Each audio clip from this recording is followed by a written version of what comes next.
Seberapa kejam seseorang jika harga dirinya diinjak-injak. Kisah ini bermula ketika seorang pria membeli apartemen yang ternyata memiliki banyak masalah. Karena merasa tertipu, ia nekat mengobrak-abrik kantor pemasaran apartemen.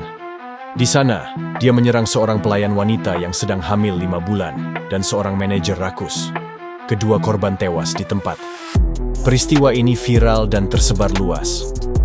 Beberapa pengguna internet yang memahami masalah ini justru memberikan dukungan kepada pelaku.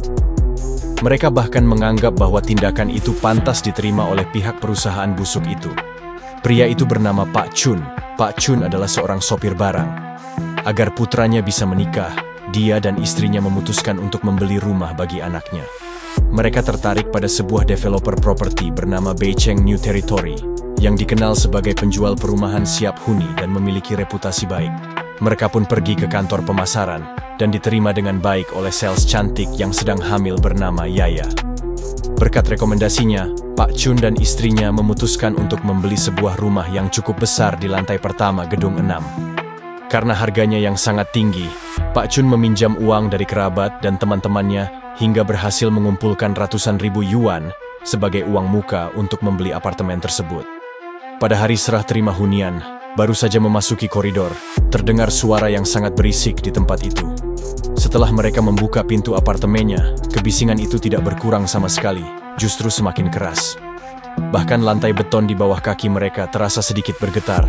Mereka kebingungan lalu mencari sumber kebisingan tersebut, hingga akhirnya mereka menemukan ruang berisi 2 pompa air besar yang bekerja tanpa henti sepanjang hari. Pak Chun kemudian mengukur kebisingan itu, dan tingkat kebisingannya mencapai 100 desibel.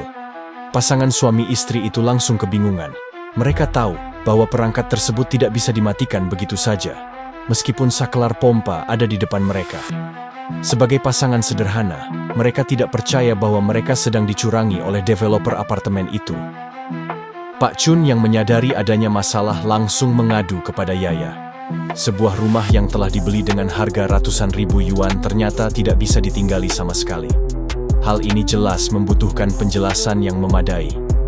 Namun, Yaya selalu berpura-pura bingung dan menyangkal kenyataan rumah berisik itu. Apartemen itu baik-baik saja. Terlebih lagi, Anda sudah membelinya, pinjaman juga sudah diproses. Barang yang sudah dibeli tidak dapat dikembalikan lagi. Pak Chun terkejut dengan pernyataan Yaya. Lalu Pak Chun meminta agar diganti dengan unit lain. Namun, Yaya seolah-olah mengabaikannya. Dia bahkan tidak menjawab telepon sama sekali setelah kejadian itu. Dalam proses penjualan rumah tersebut, ternyata ada masalah besar pada properti yang dijual. Dari sini jelas pihak developer sedang mencurangi Pak Chun. Lalu Pak Chun melaporkan developer itu ke departemen terkait. Namun mereka hanya segerombolan pegawai pemerintah pemalas yang saling melempar tanggung jawab. Suatu hari, Pak Chun menemui manajer developer apartemen. Dengan penuh kerendahan hati, ia memohon agar rumahnya dapat diganti. Namun, manajer menyatakan bahwa penggantian rumah diperbolehkan. Tetapi apartemen yang sama di lantai 17 akan dikenakan biaya tambahan sebesar 300 yuan per meter persegi.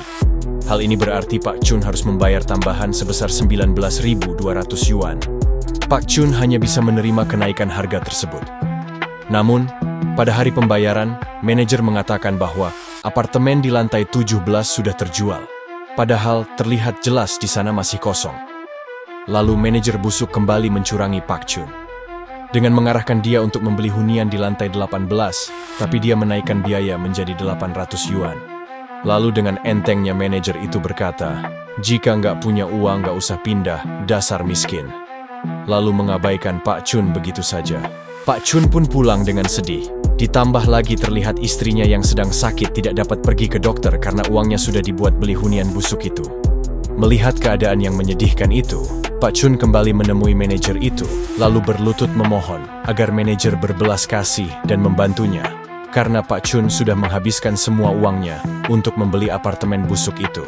Ketika Pak Chun berlutut, Pak Chun terkejut dengan tingkah para manajer di sana. Para monyet itu menertawakan dan menghina Pak Chun yang sedang berlutut memohon belas kasih. "Hoi miskin, kalau nggak punya duit jangan datang ke sini. Pergi dan relakan uangmu yang tidak seberapa itu."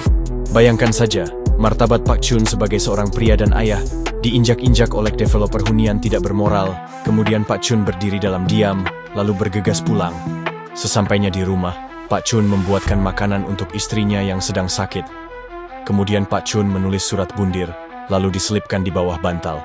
Pada sore tanggal 15 Maret 2010, Pak Chun menyiapkan kapak dan belati yang disembunyikan di belakang bajunya, kemudian berjalan menuju kantor developer busuk itu. Sebelum menyerang, Pak Chun masih memberi manajer rakus itu kesempatan untuk membantunya. Namun si monyet rakus itu menolak kesempatan itu, dan dengan sombongnya memanggil Pak Chun dengan sebutan si kurus. Mendengar itu, Pak Chun lanjut menyerang, menebas manajer rakus dengan kuat, tepat di kelapanya, dan hingga hampir membuat kelapanya terbelah menjadi dua. Monyet rakus pun mati seketika. Lalu Pak Chun melanjutkan perburuan monyetnya. Dia bergegas menuju kantor tempat Yaya berada, wanita yang menipunya untuk membeli apartemen busuk itu.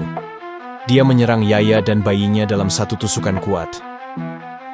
Setelah memburu para monyet, Pak Chun naik ke atap dan bersiap untuk bundir.